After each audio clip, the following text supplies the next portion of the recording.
ಪ್ರೀತಿಯುಳ್ಳ ದೇವಜನರೇ, ನಿಮ್ಮೆಲ್ಲರಿಗೂ ಯೇಸು ಕ್ರಿಸ್ತನ ಶ್ರೇಷ್ಠವಾದ ನಾಮದಲ್ಲಿ ವಂದನೆಗಳು. ಶಾಲೋಮ್, ನಿಮಗೆ ಸಮಾಧಾನವಾಗಲಿ. ಈ ದಿನ ದೇವರ ವಾಕ್ಯದ ಧ್ಯಾನಕ್ಕಾಗಿರುವಂಥ ವಿಷಯ ಯಾರು ಹೋಗುವರು. ಅದಕ್ಕೆ ಆಧಾರವಾಗಿ ಯೆಶಾಯನ ಬರೆದ ಪ್ರವಾದನೆ ಗ್ರಂಥ 6ನೇ ಅಧ್ಯಾಯ 8ನೇ ವಚನ, ಯಾವನನ್ನು ಕಳುಹಿಸಲಿ, ಯಾವನು ನನಗೋಸ್ಕರ ಹೋಗುವನು ಎಂಬ ಕರ್ತನ ನುಡಿಯನ್ನು ಕೇಳಿ, ಇಗೋ ನಾನಿದ್ದೇನೆ, ನನ್ನನ್ನು ಕಳುಹಿಸು ಅಂದೆನು. ಈಗ ಓದಿಕೊಂಡ ವಾಕ್ಯ ಭಾಗದ ಹಿನ್ನೆಲೆ ನಮಗೆ ಗೊತ್ತಿದೆ. ದೇವರ ಹೃದಯದ ಭಾರಕ್ಕೆ ಪ್ರವಾದಿಯಾದಂಥ ಯೆಶಾಯನು ಕಿವಿಗೊಟ್ಟು, ಕರ್ತನೇ ನನ್ನನ್ನು ಕಳುಹಿಸು ಎಂಬುದಾಗಿ ಪ್ರಾರ್ಥಿಸುತ್ತಾ ಇದ್ದಾನೆ. ದೇವರು ಕೇಳ್ತಾ ಇದ್ದಾರೆ, ಯಾರು ಹೋಗುವರು, ನನ್ನ ವಿಷಯಕ್ಕಾಗಿ ಯಾರು ಹೋಗುವರು, ಯಾರನ್ನು ಕಳುಹಿಸಲಿ ಎಂಬುದಾಗಿ ಹೇಳುವಾಗ, ದೇವರೇ ಮತ್ತೊಬ್ಬರನ್ನು ಕಳಿಸು, ಮಗದೊಬ್ಬರನ್ನು ಕಳಿಸು ಎಂಬುದಾಗಿ ಪ್ರವಾದಿ ಹೇಳದೆ ಹೇಳುತ್ತಿದ್ದಾನೆ, ಸ್ವಾಮಿ ನಾನು ಸಿದ್ಧವಾಗಿದ್ದೇನೆ, ನನ್ನನ್ನು ಕಳುಹಿಸು. ಪ್ರೀತಿಯುಳ್ಳ ದೇವಜನರೇ, ಇವತ್ತು ಕೂಡ ಯೇಸು ಸ್ವಾಮಿ ಹೇಳಿದ ಮಾತ್ರ ನೆನಪು ಮಾಡಿಕೊಳ್ಳ್ರೆ, ಬೆಳೆಯು ಬಹಳ, ಕೆಲಸದವರು ಸ್ವಲ್ಪ. ನಂಬಿಗಸ್ತರಾದ ಸೇವಕರನ್ನು ದೇವರು ಹುಡುಕುತ್ತಾ ಇದ್ದಾರೆ. ಇಂದು ಎಲ್ಲ ಕ್ಷೇತ್ರಗಳಲ್ಲಿ ಜನರು ಹೆಚ್ಚಾಗಿದ್ದಾರೆ.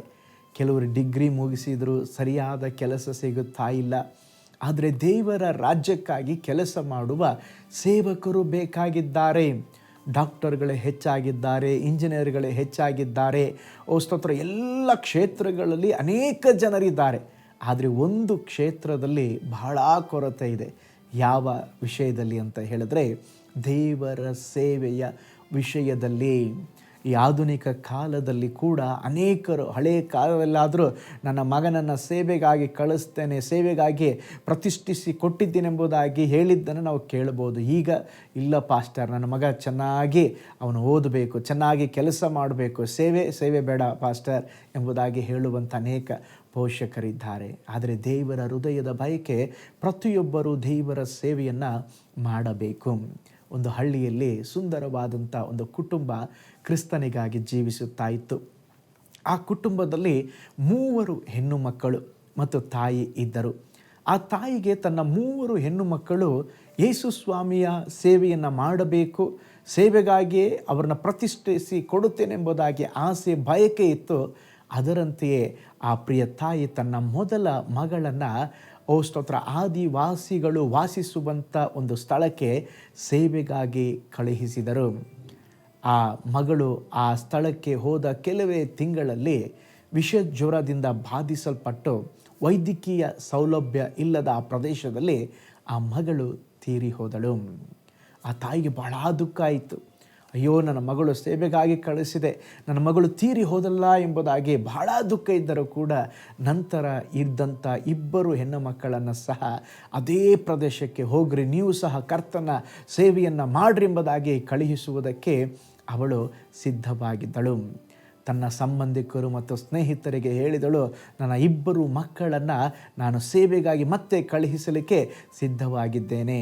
ಆ ಬಂಧು ಮಿತ್ರಾದಿಗಳು, ಸ್ನೇಹಿತರು ಹೇಳಿದರು, ಬೇಡ, ಅಲ್ಲಿ ವೈದ್ಯಕೀಯ ಸೇವೆ ಇಲ್ಲ, ಅಲ್ಲಿ ಆಲ್ರೆಡಿ ನಿನ್ನ ಹಿರಿಯ ಮಗಳು ತೀರಿ ಹೋಗಿದ್ದಾಳೆ, ಈ ಮಕ್ಕಳು ತೀರಿ ಹೋಗಬಹುದು, ಕಳಿಸಬೇಡ ಎಂಬುದಾಗಿ ಆಲೋಚನೆ ಕೊಟ್ಟರು. ಆದರೆ ತಾಯಿ ಸೇವೆಯ ಭಾರದ ನಿಮಿತ್ತ ಆ 2 ಹೆಣ್ಣು ಮಕ್ಕಳನ್ನು ಕಳುಹಿಸಿಕೊಟ್ಟರು.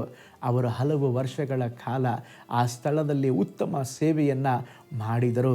ಅವರಿಗೂ ಅದೇ ರೀತಿಯ ಒಂದು ವೈರಸ್ ಜ್ವರ ಸೋಂಕು ತಗಲಿ ಆ 2 ಮಕ್ಕಳು ಸಹ ಸಾವನ್ನು ಅಪ್ಪಿದರು. ತಾಯಿಗೆ ಈ ಸುದ್ದಿ ಬಂತು.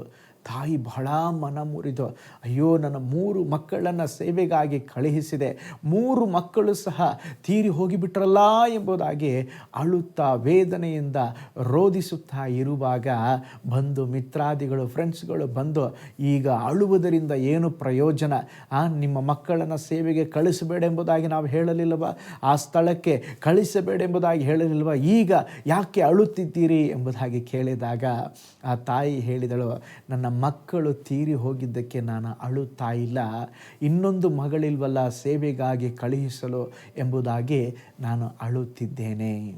ನೋಡ್ರಿ, ಆ ತಾಯಿಗಿದ್ದಂಥ ಸೇವೆಯ ಭಾರ ಇವತ್ತು ಕೂಡ ಅನೇಕ ತಾಯಂದಿರು, ಅನೇಕ ಪೋಷಕರು, ನನ್ನ ಮಗ ಇಂಜಿನಿಯರ್ ಆಗಬೇಕು, ಡಾಕ್ಟರ್ ಆಗಬೇಕು, IAS ಆಫೀಸರ್ ಆಗಬೇಕು, ಸ್ತೋತ್ರ ಟೀಚರ್ ಆಗಬೇಕು, ಗೌರ್ಮೆಂಟ್ ಜಾಬಲ್ಲಿ ಇರಬೇಕು, ಬ್ಯಾಂಕ್ ಹುದ್ದೆಯಲ್ಲಿ ಇರಬೇಕೆಂಬುದಾಗಿ ಅನೇಕರ ಆಸೆ ಪಡ್ತಾರೆ, ತಪ್ಪಲ್ಲ.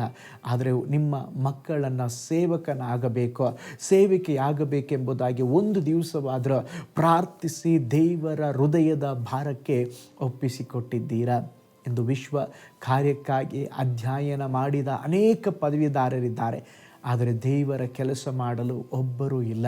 ಅದಕ್ಕೆ ಸ್ವಾಮಿ ಹೇಳಿದರು, ಬೆಳೆಯು ಬಹಳ, ಕೆಲಸದವರು ಸ್ವಲ್ಪ ಎಂಬುದಾಗಿ ಹೇಳಿದ್ದಾರೆ. ಹಾಗಾದರೆ ಯೇಸು ಸ್ವಾಮಿ ಆ ಹೃದಯದ ಭಾರವನ್ನು ಸ್ತೋತ್ರ ತಿಳಿದು ಇವತ್ತು ನಾವು ಸೇವೆಗಾಗಿ ನಮ್ಮನ್ನೇ ಸಮರ್ಪಿಸಿಕೊಡೋಣ. ಇವತ್ತು ಕೂಡ ದೇವರು ಆತ್ಮಭಾರದಿಂದ ಯಾರು ಹೋಗುವರು, ಯಾರನ್ನು ಕಳುಹಿಸಲೆಂಬುದಾಗಿ ಕೇಳುತ್ತಾ ಇದ್ದಾರೆ. ಇವತ್ತು ಹೇಳೋಣ, ಸ್ವಾಮಿ ಈಗೋ ನಾನಿದ್ದೇನೆ, ನನ್ನನ್ನು ಕಳುಹಿಸು. ಒಂದು ವೇಳೆ ನೀವು ಬಲಹೀನರಾಗಿರಬಹುದು, ಒಂದು ವೇಳೆ ನಿಮಗೆ ಜ್ಞಾನ ಕಡಿಮೆಯಾಗಿರಬಹುದು, ಆದರೂ ಕೂಡ ನಿಮ್ಮನ್ನು ಒಪ್ಪಿಸಿಕೊಡೋದಾದರೆ ಸ್ತೋತ್ರ ಕರ್ತನು ತನ್ನ ಮಹಿಮೆಗಾಗಿ ನಿಮ್ಮನ್ನು ಆರಿಸಿಕೊಂಡು ತನ್ನ ಸೇವೆಯಲ್ಲಿ ಸ್ತೋತ್ರ ಉಪಯೋಗಿಸಲು ದೇವರು ಶಕ್ತನಾಗಿದ್ದಾರೆ. ಹಾಗಿರುವುದಾದರೆ ಇಂದು ಪ್ರವಾದಿಯ ಯೆಶಾಯನ ಹಾಗೆ ನಾವು ಹೇಳೋಣ, ಈಗೋ ಇದ್ದೇನೆ ದೇವರೇ, ನನ್ನನ್ನು ಕಳುಹಿಸು ಎಂಬುದಾಗಿ ಹೇಳ್ರಿ. ನಿಶ್ಚಯವಾಗಿ ಕರ್ತನು ನಿಮ್ಮನ್ನು ಸಹ ದೇವರ ಸೇವೆಯಲ್ಲಿ ಉಪಯೋಗಿಸುತ್ತಾರೆ. ಸೇವೆಯಲ್ಲಿ ಒಂದು ಮಾತಿದೆ, ಸೇವೆಗಾಗಿ ನೀವು ಹೋಗಬೇಕಂತೆ, ನಿಮಗೆ ಹೋಗ್ಲಿಕ್ಕೆ ಆಗಲಿಲ್ವಾ,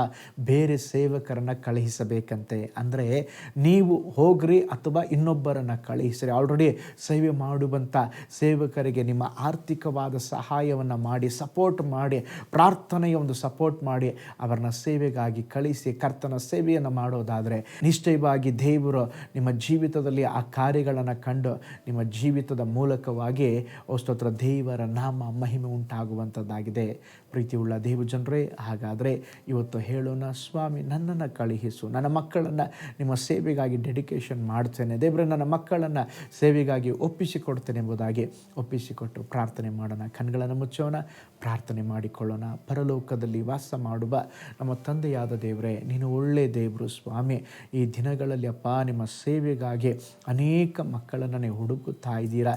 ಯಾರನ್ನು ಕಳುಹಿಸಲಿ, ಯಾರು ಹೋಗುವರೆಂಬುದಾಗಿ ಹೇಳಿದ ಹಾಗೆ ಸ್ವಾಮಿ ದೇವರೇ, ಈ ದಿನಗಳಲ್ಲಿ ಅಪ್ಪ ಸೇವೆಗಾಗಿ ಒಂದು ಯೌವನಸ್ಥ ಜನರನ್ನು ಎಬ್ಬಿಸಪ್ಪ. ದಾನಿಯೇಲನ ಹಾಗೆ, ಯೋಸೇಫನ ಹಾಗೆ ಅಪ್ಪ ದೇವರ ಸೇವೆಯನ್ನು ದೇವರೇ ಮಾಡಲು ದೇವರಳ ಹಾಗೆ ಅನೇಕ ಜನರನ್ನು ಎಬ್ಬಿಸಬೇಕೆಂಬುದಾಗಿ ನಾವು ಪ್ರೇಯರ್ ಮಾಡ್ತೇವಪ್ಪ.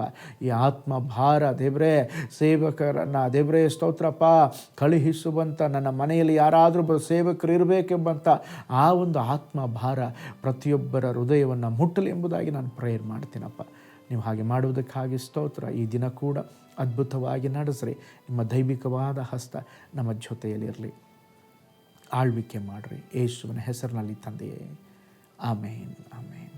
Price the lord. ಪ್ರೀತಿಯುಳ್ಳ ದೇವಜನರೇ, ಹಾಗಾದರೆ ಸ್ತೋತ್ರ ದೇವರ ಸೇವೆಗೆ ಕಿವಿಗೊಟ್ಟು ದೇವರ ಕರೆಗೆ ಹೋಗೊಟ್ಟು ಸೇವೆ ಮಾಡೋಣ. ಕರ್ತನು ನಿಮ್ಮನ್ನು, ನಿಮ್ಮ ಕುಟುಂಬಗಳನ್ನು ಬ್ಲೆಸ್ ಮಾಡಲಿ. ನಾಳೆ ಮತ್ತೊಂದು ದೈನಂದಿನ ಧ್ಯಾನದಲ್ಲಿ ನಾನು ನಿಮ್ಮನ್ನು ಸಂಧಿಸ್ತೇನೆ. ನಾನು ನಿಮ್ಮ ಪ್ರೀತಿಯ ಸೇವಕ pastor Paul Joy. God bless you all.